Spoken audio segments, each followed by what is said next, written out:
Today in the grain market, soybeans made a new high. Fundamentals are driving this rally right now with an expectation that there will be a reduction in the ending stocks, really will add to the squeeze and maybe push this market even higher. Also, the election swing to Biden has China now requesting possibly to renegotiate the phase one trade deal. That could change things a little bit. And, keep in mind that the numbers were raised in the acres on Friday, and that may play a little bit of a role in in all the markets.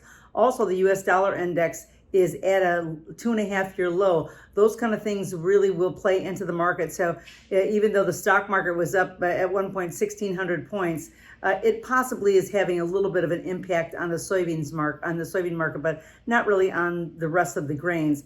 Corn did firm up today. I think the market direction is still waiting for that USDA report. Of course, the corn numbers are expected to be lower, both in the ending stocks as well as production. But let's see what happens tomorrow to see if it will give us a little bit of a peek into which way we're going to start looking towards going as we move towards the end of the year. Also, there is one thing to kind of remember too, as far as soybeans and corn goes, that there is a port strike that just kind of happened in Argentina. That may also have an impact in our market, and I certainly that could really change things very quickly. But we're all eyes are now watching on the report tomorrow at 11 o'clock Central Time. Now, wheat was easier today. I think that there's been some hedging ahead of this report, and I think that it still remains in a little bit of a correction stage right now.